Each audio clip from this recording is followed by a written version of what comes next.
तो प्रधानमंत्री मोदी और डोनाल्ड ट्रंप की व्हाइट हाउस में गर्मजोशी के साथ मुलाकात हुई। अब यह मुलाकात हुई तो क्या बात हुई और इसके मायने क्या है, वो हम आपको इस कार्यक्रम में यहां से बताने जा रहे हैं। देखिए, डोनाल्ड ट्रंप के दूसरी बार अमेरिकी राष्ट्रपति बनने के बाद अपनी पहली अमेरिकी यात्रा पर पहुंचे प्रधानमंत्री मोदी ने दौरे के पहले दिन ट्रंप प्रशासन के शीर्ष अधिकारियों से मुलाकात की। मुलाकातों का इस सिलसिला अमेरिकी खुफिया सेवाओं की निदेशक तुलसी गबार्ड, जो कि भारतीय मूल के, उनसे मुलाकात से हुई। इसके बाद पीएम मोदी ने भारत के मित्र माने जाने वाले अमेरिकी सुरक्षा सलाहकार माइकल वॉट्स से भी भेंट की। पीएम मोदी ने व्हाइट हाउस में अमेरिकी राष्ट्रपति डोनाल्ड ट्रंप से मुलाकात की। इस मुलाकात के बाद दोनों नेताओं ने साझा प्रेस कॉन्फ्रेंस की। इस दौरान ट्रेड से लेकर tariff, terrorism, youth, personal chemistry तक पर चर्चा हुई। ट्रंप से मुलाकात के बाद पीएम मोदी दिल्ली के लिए रवाना हो गए। तो ये शॉर्ट विजिट था, लेकिन इस विजिट के मायने बड़े थे, इसलिए हम इसकी बात आज यहां कर रहे हैं, क्योंकि जब से डोनाल्ड ट्रंप ने मोर्चा संभाला तब से एक अलग अंदाज में नजर आ रहे थे। सभी का इंतजार था कि प्रधानमंत्री मोदी से मुलाकात कब होगी, और फ्रांस के बाद सीधा ऑल द वे अमेरिका वो पहुंचते हैं। 2 दिवसीय मुलाकात रही। किन किन लोगों से मिले उनके बारे में भी हमने आपको बताया। क्या क्या ऐसे विषय रहे जिसके बारे में बात होनी चाहिए थी, वो सारी बातें यहां पर हुई हैं, उसके बारे में भी हम बात करेंगे। हम बार बार ये कह रहे हैं कि मोदी ट्रंप की ये दोस्ती दमदार है, क्योंकि जो बातचीत दोनों नेताओं की दिखाई दी, जो तरीका था, उसको देखकर लग रहा था कि ये मुलाकात अविस्मरणीय है और इसको लेकर किसी को अतिशयोक्ति नहीं होनी चाहिए। कम समय में जिस प्रकार की सारी बातें हुई, जितने ज्यादा लोगों से हो पाया उतने ज्यादा लोगों से मुलाकात हुई। और कल देर रात यानी भारतीय समयानुसार शुक्रवार रात 3 बजे के आसपास व्हाइट हाउस में मुलाकात हुई। लेकिन उस मुलाकात से पहले जो एलन मस्क है, उनसे भी प्रधानमंत्री मोदी जो है वो मिलते दिखाई दिए। वो अपने परिवार के साथ जो है पहुंचे थे ब्लेयर हाउस, वहां पर मुलाकात हुई। उसके बारे में भी आपको जानकारी देंगे। स्टारलिंक की चर्चा बड़ी जरूरी, कहा जा रहा है कि वो भारत में कब आएगा, लेकिन सब पहलुओं को समेटते हुए हम चर्चा करेंगे। हमारे साथ मेहमान भी कनेक्ट हो रहे हैं, उनसे हम बातचीत करने की कोशिश करेंगे और समझेंगे कि आखिर जो है आखिर किस प्रकार से क्या चीजें जो है निकलकर यहां से सामने आएंगी इस मुलाकात के बाद। लेफ्टिनेंट जनरल संजय कुलकर्णी जी हैं, रक्षा विशेषज्ञ, हमारे साथ कनेक्ट हो रहे हैं, उनसे हम बातचीत करेंगे। लेकिन सुधीर सिंह, विदेश मामलों के जानकार, हमारे साथ जुड़ गए हैं, उनसे हम बातचीत करेंगे। सुधीर सिंह जी, किस प्रकार से देखा जाए इस मुलाकात को? प्रधानमंत्री मोदी से ट्रंप की जो भेंट हुई, देखने में ऐसा लग रहा था जैसे काफी गर्मजोशी के साथ दोनों नेता मिल रहे हैं। दोनों अपने मन मुताबिक तमाम जो बातें थी वो उन्होंने यहां पर की, एक दूसरे से विचार साझा किए। लेकिन ये जो बायलैटरल बातचीत रही, इसको किस प्रकार से देखा जाए वैश्विक स्तर पर, इसके क्या मायने? सुधीर सिंह जी। सुधीर सिंह जी शायद अभी हमारे साथ कनेक्ट नहीं हो पाए, गलत कमांड मुझे मिली थी। हमारे साथ लेफ्टिनेंट जनरल संजय कुलकर्णी जी हैं। संजय कुलकर्णी जी, यही सवाल मैं आपसे पूछूंगा, क्या मायने प्रधानमंत्री मोदी की मुलाकात के ट्रंप से? बहुत बहुत धन्यवाद। मैं कहूंगा कि आज के जमाने में जब पूरा वर्ल्ड ऑर्डर में उथल पुथल सी है और सब कोई ट्रंप के आने के बाद जिस प्रकार से उथल पुथल में और जोर पकड़ लिया था, ऐसे माहौल में मुझे लगता है जिस गर्म जोशी के साथ दोनों लोकतंत्र, सबसे बड़े दोनों देश विश्व में जिस प्रकार से मिले हैं और जो पुरानी दोस्ती साफ नजर आती है, मुझे लगता है अच्छे दिन देखने को मिलेंगे, पूरे विश्व को अच्छे दिन देखने को मिलेंगे। और जैसे खुद ट्रंप ने कहा कि वो मागा जिसे बोलते हैं मेक अमेरिका ग्रेट अगेन, और उन्होंने विकसित भारत को कहा मेका यानी कि मेक इंडिया ग्रेट अगेन। और मैं कहूंगा उनका मकसद भी है मामा यानी कि मेक अमेरिका मैन्युफैक्चर अगेन। तो ऐसे माहौल में जिस प्रकार से ट्रेड के बारे में बात हुई कि हम $500 बिलियन तक ट्रेड ले जाएंगे 2030 तक, हमारा मकसद है 2030 तक $5 ट्रिलियन इकोनॉमी बनाने का और विश्व की तीसरी आर्थिक स्थिति, आर्थिक एक ये बनने का। तो ऐसे इसमें मुझे लगता है बहुत कुछ। और डिफेंस के मामले में, ट्रेड के मामले में उन्होंने बातचीत की, रूस और यूक्रेन की लड़ाई के मामले में उन्होंने अपना मैं कहूंगा उन्होंने ऑफर किया कि अगर फैसिलिटेट करना चाहते हैं हिंदुस्तान और चीन के बीच में जो थोड़ा बहुत अनबन है उसको किस प्रकार से दूर किया जा सकता है, और किस प्रकार से तेल को लेकर के उनका मानना था कि $25 बिलियन तक भारत हमसे तेल भी लेगा, गैस भी लेगा, क्योंकि उनको जरूरत है। हवाई जहाज F-35 के बारे में बात की, एरो शो में उन्होंने भेजा है उस एयरक्राफ्ट को दिखाने के लिए कि वो सिर्फ एयरक्राफ्ट किस तरीके से करेगा।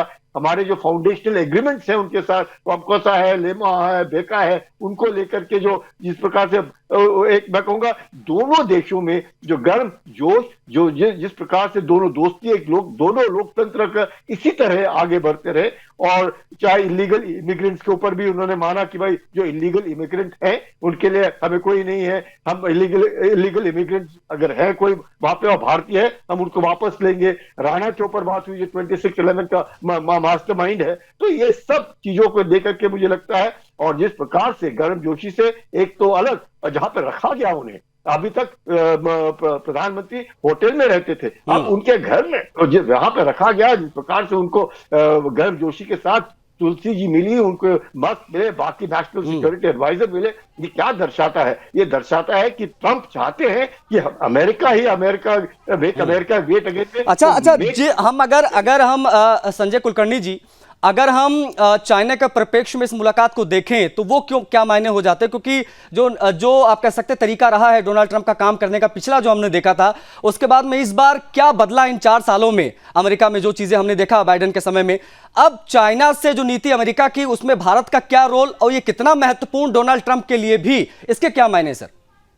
देखिए, चीन के साथ भारत को नहीं निपटना है, इसमें किसी को शक नहीं होना चाहिए। कोई भी देश भारत की मदद नहीं कर सकता। भारत ने खुद ही अब आत्मनिर्भर होना है, खुद ही अपने बलबूते पे चीन के साथ निपटना है। लेकिन चीन को जरूर ये लगता है, और चीन को हमेशा मैं कहूँगा कहीं ना कहीं ये खटकता है कि क्यों भारत और अमेरिका जो है इतने दो लोकतंत्र नजदीकी आ रहे, क्योंकि जिस प्रकार से टैरिफ के ऊपर चीन के ऊपर जो वार करते हैं ट्रंप, और जिस प्रकार से ब्रिक्स को लेकर के कहा कि अगर आपने डॉलर को हाथ लगाने की कोशिश की तो मैं आपके ऊपर 100% टैरिफ लगाने की बात करूंगा। तो ये जो क्या दर्शाता है कि वहां चीन को लगता है, और चीन को लगता है कि एशिया में कम से कम, अगर पूरे विश्व में अभी ना हो सके, कम से कम एशिया में वो ही एक चीन की तरफ सब देखे, सेंटर ऑफ यूनिवर्स जैसे चीन कहता है अपने आप को, कि पूरे एशिया में हम और सिर्फ चीन ही चीन रहेगा। भारत को देख करके उसके मन में एक थोड़ी सी मुझे लगता है कि खटपट होती है कि क्यों भारत इस तरीके से प्रगति कर रहा है, कि क्यों भारत का नेतृत्व इतना तगड़ा है,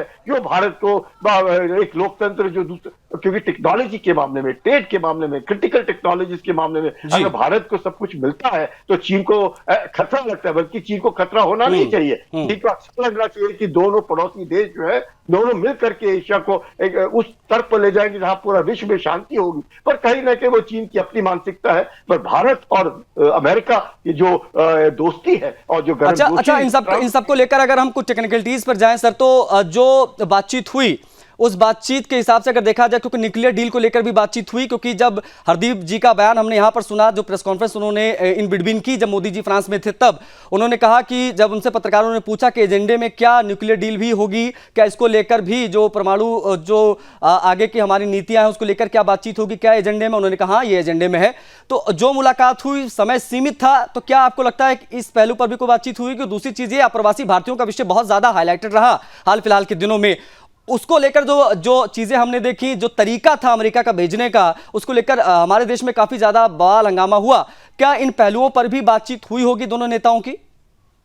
देखिए, जरूर मोदी जी ने उठाया होगा, पर इसके ऊपर कहीं बाहर नहीं निकला कि जिस प्रकार से उन्हें भेजा गया उसके ऊपर हुई। लेकिन क्योंकि वो उनका अपना है, और मेरा भी ये मानना है कि जब वो अपने मिलिट्री एयरक्राफ्ट में इस तरह के लोग भेजते हैं तो उनको डर रहता है कि हवाई जहाज के अंदर कोई गड़बड़ ना हो जाए, क्योंकि हवाई जहाज उनका है, और हवाई जहाज में अगर इतने सारे लोग बैठे हैं कुछ गड़बड़ कर देंगे तो नुकसान होने का खतरा रहता है। तो वो उनके प्रोटोकॉल है, एसओपी के द्वारा वो आदमियों को भेजते हैं। लेकिन हाँ, इसके बाद जरूर उन्हें कहा है, माना है अपने प्रधानमंत्री ने कि भाई जो भी अगर इलीगल है, जिसके ऊपर भारत भी यही कहता है कि इलीगल इमिग्रेंट नहीं होने चाहिए और उनको अपने अपने देशों में वापस भेज देना चाहिए, उसको लेकर के भारत भी सहमत है और भारत लेने को तैयार है जो भी इलीगल इमिग्रेंट। लेकिन उन्होंने कहा कि ये जो प्रक्रिया है, ये कौन है माफिया, ये जो इनको इस तरीके से भेजते हैं, उनको लेते हैं, उनके ऊपर भी उन्होंने कहा कि उसके ऊपर भी जोर से हम लोगों ने कदम उठाने चाहिए कि इस तरह के इलीगल इमिग्रेंट जो है, चाहे वो अमेरिका में है या भारत के अंदर है,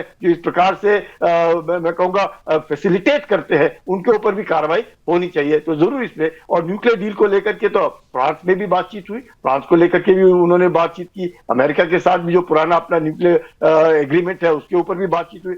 लगता है कि क्रिटिकल टेक्नोलॉजी न्यूक्लियर, क्योंकि दो देशों के बीच में जो विश्वास बढ़ता है, जब आत्मविश्वास, और दोनों देशों को लगता है कि हम एक दूसरे के ऊपर मिल करके आगे चलेंगे, जैसे वो बार बार कहे कि दोनों ये मेगा इवेंट होगा, मेगा प्रॉस्पेरिटी, मेगा प्रॉस्पेरिटी मतलब दोनों मिल करके पूरे विश्व को शांति बहाल करेंगे अगर दोनों विश्व उस रास्ते पे चलेंगे। अच्छा, इन सबके बीच में तहुवर राणा का भी जिक्र बहुत महत्वपूर्ण हो जाता है। हालांकि चीजें प्रोसेस में हैं, वहां के कोर्ट ने कह दिया कि भाई हम इसको भारत को सौंपेंगे, लेकिन डोनाल्ड ट्रंप का इस बड़े मंच से बोलना कि हम जानते हैं कि वो कितना बड़ा हिंसक अपराधी रहा है और उसको हमें भारत को देना है, भारत अब न्याय करेगा कि आखिर किस प्रकार से उसको किस प्रकार से टैकल करना, किस प्रकार से डील करना उसके साथ।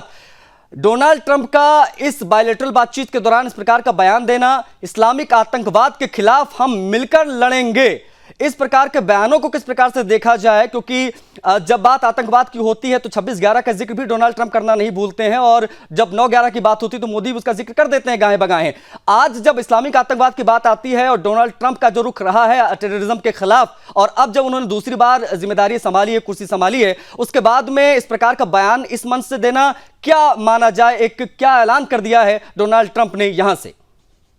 देखिएगा आशीष, भारत शुरू से ही किसी भी मजहब को आतंक के साथ नहीं जोड़ता है। कहता है आतंक आतंक है, वो चाहे किसी भी मजहब का हो, और उसको लेकर के डोनाल्ड ट्रंप ने भी कई बार कहा है और देशों में कहा है कि जो भी लोग हैं जो इस तरह की बातें करते हैं, आतंक फैलाने की कोशिश करते हैं, अमेरिका उनके बरखिलाफ आएगा और उन मजहबों को ही खुद सोचना पड़ेगा कि क्या वो जो कर रहे हैं वो ठीक कर रहे हैं या नहीं कर रहे हैं। उस मामले में भारत का रवैया बहुत साफ है, आतंक के बरखिलाफ भारत खड़ा है। और राणा को लेकर के उन्होंने सही बात कही कि अगर आतंकी इस तरह के हमारे देश में है हम उनको भेजेंगे। इसको लेकर के मुझे लगता है बाकी लोग भी जो आतंक फैलाने की कोशिश कर रहे हैं अमेरिका में रह करके, उनको भी साफ मैसेज हो चला गया होगा कि ये ना समझे कि अमेरिका डीप स्टेट उनकी मदद कर रहा है, जो क्योंकि ट्रंप खुद ही डीप स्टेट के बरखिलाफ खड़े हैं कि इस तरह की जो किसी को भी पनाह नहीं दी जाएगी, किसी को भी मदद नहीं दी जाएगी। तो मुझे लगता है बड़ा क्लियर मैसेज गया है, जो भी भारत के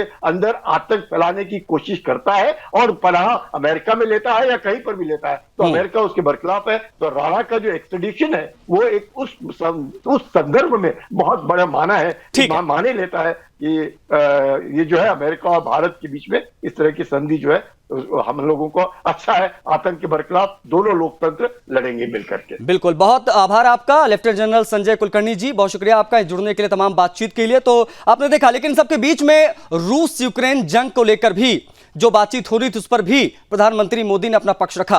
उन्होंने कहा कि इस पर भी हमारा एक पक्ष है और वो पक्ष है शांति का। यानी रूस यूक्रेन युद्ध को लेकर बड़ी चर्चा हो रही थी, गाहे बगाहे ये बातें भी हो रही थी कि अगर कोई इस युद्ध को रुकवा सकता है तो वो प्रधानमंत्री मोदी हैं।